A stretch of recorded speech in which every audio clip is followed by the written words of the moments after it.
ഈ പ്രാവശ്യം ഞാൻ ബാംഗ്ലൂർ പോയപ്പം ഒരു ഡോമിറ്ററി സ്റ്റേ എടുത്ത്. പക്ഷേ ഇത് നല്ല രീതിയിൽ ഉള്ള ഒരു ലക്ഷൂറിയസ് ഡോമിറ്ററി സ്റ്റേ ആണ്. വളരെ ബഡ്ജറ്റ് ഫ്രണ്ട്ലിയാണ്. അതായത് 300 രൂപയ്ക്ക് വരുന്നുള്ളൂ. 300 രൂപയാണ് പോഡ്. പിന്നെ ബങ്കർ ബെഡാണ് 400 രൂപ അത്ര വരുന്നുള്ളൂ. ജിമ്മുണ്ട്, യോഗ ചെയ്യാൻ സ്ഥലമുണ്ട്. പക്ഷെ ഇതൊക്കെ ആയാലും ഞാൻ വല്ലാണ്ടങ്ങ് വിട്ടുപോയി. അതിൻ്റെ കാരണം ഞാൻ പിന്നെ പറയാം. കാരണം കുളിക്കാൻ പറ്റാതായിപ്പോയി. പക്ഷെ കുളിച്ചു. പക്ഷെ റിസ്ക് എടുത്ത് സമാധാനത്തിൽ കുളിക്കാൻ പറ്റത്തില്ല. അതുകൊണ്ട് നമുക്ക് സ്നൂക്കർ കളിക്കാനുള്ള സ്ഥലമുണ്ട്.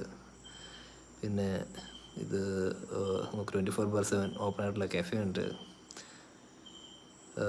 പിന്നെ നല്ല ആൾക്കാരാണ് ഇവിടുത്തെ എംപ്ലോയീസ് ആയാലും കൂടെ താമസിക്കുന്നവരായാലും എല്ലാവരും ഒരു സ്റ്റാൻഡേർഡ് ഉള്ള ആൾക്കാരാണ് എല്ലാവരും. എംപ്ലോയീസ് ആയാലും വളരെ പ്രൊഫഷണലാണ്. ലൈബ്രറി ഉണ്ട് നമുക്ക്. പിന്നെ എല്ലായിടത്തും തന്നെ സെൻട്രലൈസ്ഡ് AC ആണ്. പക്ഷേ കുളിമുറിയുടെ പ്രശ്നം എന്ന് പറഞ്ഞു കഴിഞ്ഞാൽ അതിൻ്റെ അകത്ത് സെപ്പറേറ്റ് ചെയ്യാനുള്ള പാർട്ടീഷനിങ് ഇല്ല.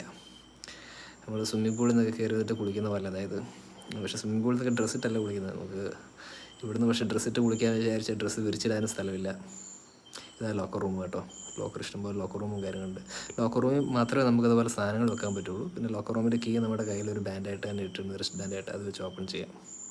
പക്ഷേ ലോക്കറിന് ഇത്രയൊക്കെ വലിപ്പമുള്ളൂ. ഇത് അഡ്ജസ്റ്റ് ചെയ്യണം നമ്മൾ. സാധനങ്ങളൊന്നും മേളിൽ ഡോമിറ്ററിലേക്ക് എടുക്കാൻ പറ്റത്തില്ല. രണ്ട് ഫ്ലോറിലാണ്. ഇത് എന്തൊക്കെയോ അണ്ടർ കൺസ്ട്രക്ഷൻ നടക്കുന്ന കാര്യങ്ങൾ. ഇത് ടോയ്ലറ്റ്.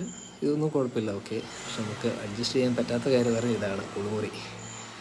ഇതിൽ നമുക്ക് സമാധാനത്തിൽ കുളിക്കാൻ ഒരു മാർഗ്ഗമില്ല. കാര്യം എന്താണെന്ന് വെച്ച് കഴിഞ്ഞാൽ കർട്ടനാണ് പാർട്ടീഷനിങ്. കർട്ടൻ എല്ലാവർക്കും മൂവബിൾ കർട്ടനാണ്. ഇതായാലും അതെ, തമ്മിലുള്ളതായാലും അതെ, മൂവബിൾ കർട്ടനാണ്. നമ്മൾ കുളിച്ചുകൊണ്ടിരിക്കുമ്പോഴൊക്കെ ആൾക്കാർ ചിലപ്പോൾ തുറന്ന് നോക്കാളുള്ളത് തരാം. അത് ഒരു ഭയങ്കര റിസ്ക് പിടിച്ച പരിപാടിയാണ്. ഡ്രസ്സിട്ട് കുളിക്കാനും പറ്റില്ല.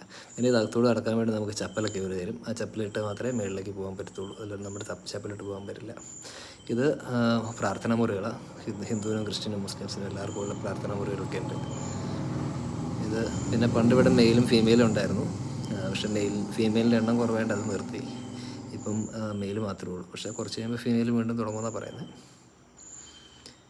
പിന്നെ ഇത് സ്വിമ്മിംഗ് പൂളൊക്കെ ഇപ്പോൾ റെനോവേഷൻ ആയിട്ട് നമുക്ക് യൂസ് ചെയ്യാൻ പറ്റിയില്ല. പക്ഷേ അത് 2-3 ദിവസത്തേക്ക് മാത്രം ക്ലോസ് ചെയ്തിട്ടേക്കുന്നത് റെനോവേഷന് വേണ്ടിയിട്ട്.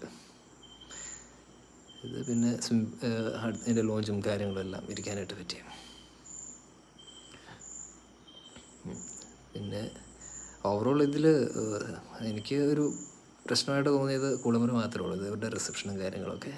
ഇത് നമ്മുടെ ബങ്കർ ബെഡ്. ഇതിന് 400 രൂപ. കുറച്ചുകൂടി പ്രൈവസി ഉണ്ട്.